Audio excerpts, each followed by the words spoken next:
But what about the wife? What about the woman? Well, the Prophet ﷺ told us what to choose in a man for our daughters or our sisters.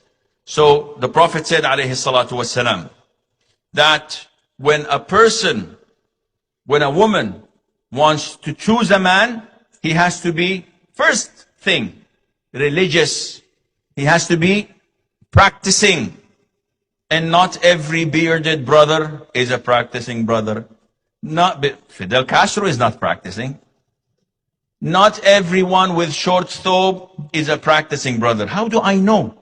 Ya akhi, deal with him. If I see a brother with a long beard and a short thobe, but he lies, or he backbites, or he cheats, or he is useless, and he envies people, he looks down at people, he thinks of himself as the best man ever to walk the earth, is he a practicing brother? No, he's not. So choose someone who's practicing. How do you know? Akhi, visit the masjid next door. If someone proposes to your daughter and he looks practicing, where do you live? I live near Green Lane. Okay, we go to the sheikh who prays Zallah Khair Fajr. Do you know this brother? No. This is how he looks. I've never seen the brother. Is he practicing? He doesn't pray Fajr. What kind of a practicing brother is he? Sheikh, I always find it difficult to wake up for Fajr. Okay, what Isha? Sheikh, Isha is too late. So what do you pray? Asr usually, because Zuhr I can't pray it in the masjid, at work.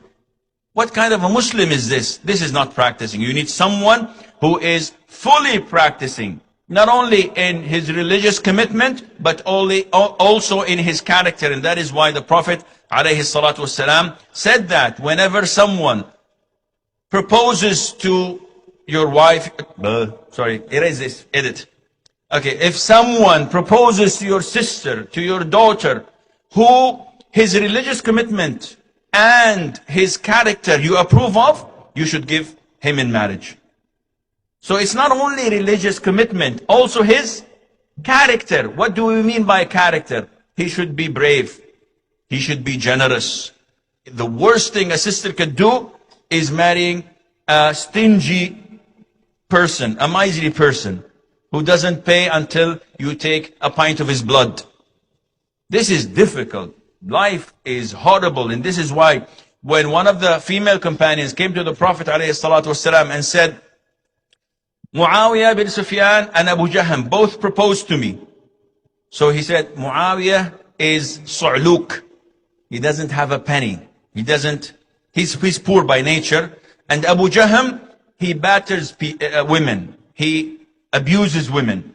But marry Osama ibn Zayd ibn Haritha, may Allah be pleased upon them all. So, his character has to be accepted, in the sense that he has to be generous. He has to be tolerant. Never ever marry someone who has rage attacks. Never. It's the worst person. And I get a lot of these problems of men. They confuse themselves with an AK-47, with a Kalashnikov. When they're angry, talik, and your mother and your sister and your aunts, they're all talik. He divorces everybody. He sees, what is this? And then after 5 minutes, Sheikh, I made a mistake. What did you do? I gave my wife talaq 17 times. Wallahi, akhi, 3 is on the house and the rest is on you.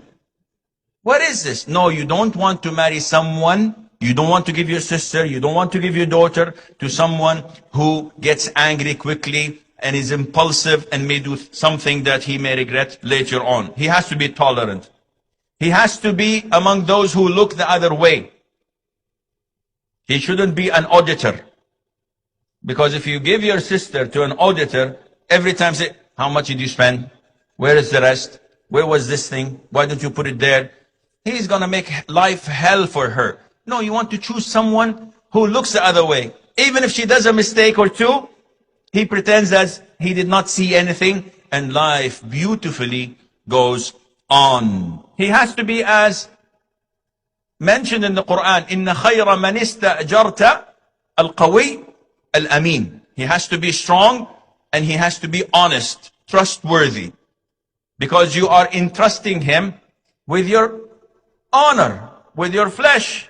You're entrusting him with your daughter or with your sister. So don't throw them away to anyone who comes and asks for them.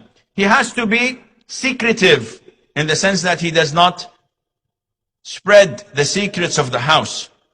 Not that he has relationships and he's secretive. No, he has to be modest in the sense that I've sat with men, quote unquote, so-called men, who say what happens with them in bed. I did this with my wife, oh, that was fun, but the other thing wasn't. And I say, Akhi, this is the worst thing a man can do. Yes, it's okay, it's man talk. It's not man talk, it's animal talk. Men with dignity and honor refuse to go down this road. He has to be, you have to look for someone who is fair and just. And these two things, fairness and justice, if a man has them, wallahi, you give your daughter to him and feel nothing. And that is why Al-Hasan, may Allah have mercy on his soul, said, give your daughter or your sister to one who is fearing Allah Azza wa Jal. Because if he loves her, he will honor her. And if he hates her, he would not do her wrong. If I hate my wife, I will not be unfair or unjust because I fear Allah. If I do anything wrong, even if I hate her guts, even if she is ugly and smelly, not that I'm saying that she is, but even if she's like this, I will not do her wrong because I fear Allah Azza wa Jal, and I fear that Allah may send me someone to mistreat my daughters, my sisters, my cousins in the same fashion. That is why I fear Allah. I try to be as good as possible. Try to choose someone who dresses well and who has a good scent and smell. Not necessarily wearing Versace or Gucci, but someone who looks presentable and who smells normal, because this will be with you till the end of time. A lot of the sisters send me emails and complaints of the smell of the brothers' mouths.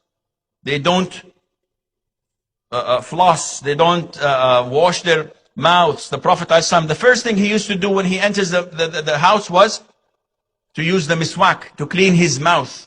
Ibn Abbas, may Allah be pleased with him, he used to take real good care of himself. And whenever his companions talked to him, he said, as I want my wife to look good, I like to look good for her. So it's a two-way road. Try to choose someone who would honor your family, who would respect your father and mother, and don't take a gangster who would maybe kill them in the following day. Choose someone who would respect them, who would give them the necessary honor. And try to get someone who is jealous. Do not get a man who is not jealous, because this is not a man. The first thing that stands out in a man is his jealousy. And the first thing that stands out in a woman is her feminine side and her vulnerability. And the more he's jealous and strong and she's weak and vulnerable, they can have a good relationship. But when the woman becomes a man and the man becomes a sissy, with all due respect, this is not a marriage. Seriously, most of marriages do not continue because of this. Because you have a man in woman's clothing and you have something else in the man's shoes.